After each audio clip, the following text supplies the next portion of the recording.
tanya, kenapa buka mak? Aku bilang, ini sakitku mak. Dia bilang.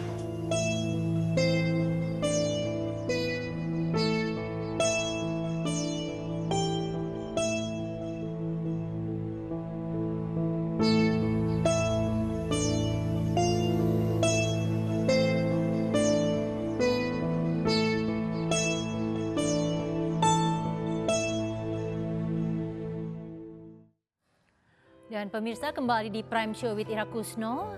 Anda tadi telah saksikan kisah tentang Effendi Pasaribu. Ini ABK Longsing yang sempat turun ke darat di Busan, Korea, tapi tidak selamat, meninggal di UGD di rumah sakit di Busan.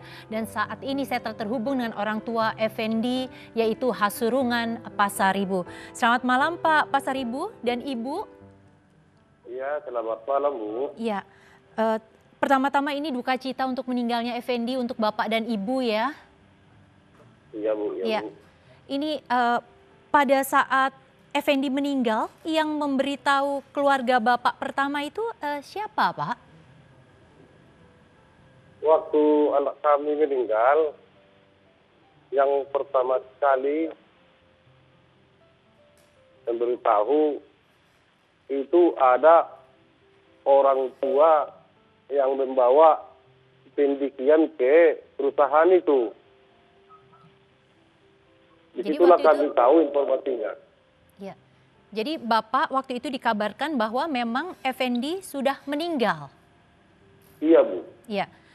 Padahal sebelumnya Bapak masih berkomunikasi dengan Effendi waktu di rumah sakit.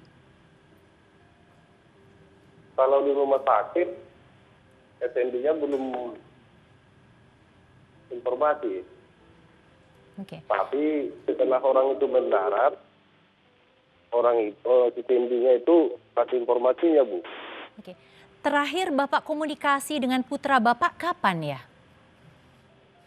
1 hari sebelum meninggal. 1 hari sebelum meninggal. Berarti saat karantina di rumah sakit sebenarnya ya Pak. Waktu itu apa yang diceritakan Effendi ke Bapak dan Ibu? Kalau ceritanya, yang terakhir sama kami, dia kena penyakit bengkak-bengkak. Dan orang itu sekarang udah di karantina katanya. Itulah informasi terakhirnya Bu. Bapak waktu itu telepon atau juga melihat video kondisi Effendi? Telepon Bu. Telepon ya. Dan Iya, waktu Bu. itu yang dikatakan apa? Apa sempat cerita mendapat perlakuan yang buruk di kapal atau ada cerita yang lain Pak? Kalau cerita masalah di kapal, dia selalu bilang aku mau pulang. Oke. Dan dia sempat menceritakannya itu kalau sudah mendarat akan pulang kampung. Itulah cerita terakhirnya. Oke. Apakah kemudian pada saat cerita mau pulang itu cerita lebih lanjut tentang perlakuan yang diterima di kapal atau apa yang dialami selama menjadi ABK? Kalau masalah cerita waktu kerja di kapal Bu, pernah dia ngomong kalau di sana kurang cocok lah dia. Tapi kalau untuk teman-temannya sesama ABK Indonesia, orang itu sangat kompak. Tetapi kalau ABK dari China, orang itu tidak kompak. Disitulah dia merasa tidak cocok di kapal itu. Oke.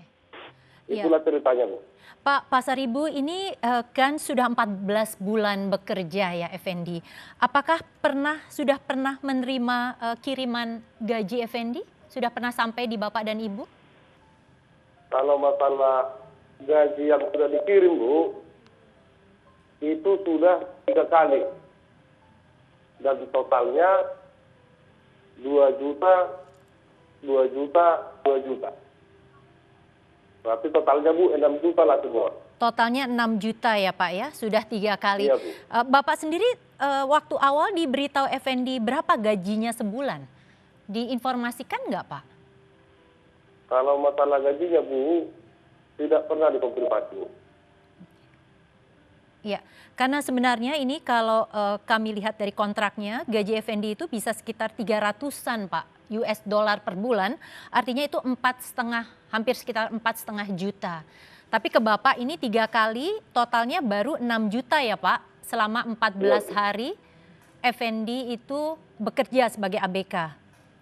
Iya, Bu. Ya, terus kemudian waktu Effendi pertama kali jadi ABK, itu sebenarnya pendidikannya apa sih Pak? Kok tiba-tiba ingin menjadi ABK? Apakah memang punya pendidikan yang cukup? Atau ini karena ditawari dengan gaji yang tinggi? Sebenarnya kalau pendidikan anak kami ini cuma tamatan dari sekolah menengah kejuruan. Itu pun kejuruannya bukan dari pelayaran. Tapi karena susahnya kehidupan di kampung kami ini, Bu, dia tergiur untuk menjadi pelayar. Dan setelah dia diterima, cuma training 3 bulan lah. Itulah dasar dia, Bu. Dan selama bekerja itu apakah Bapak sering melakukan komunikasi dengan Effendi? Jarang, Bu. Jarang ya, baik. Ya, dan dialah yang harus menelepon.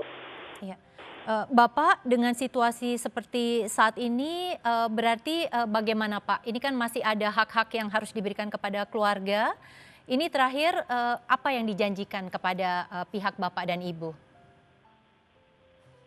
Kalau dari pihak perusahaan, Bu, sampai sekarang tidak jelas.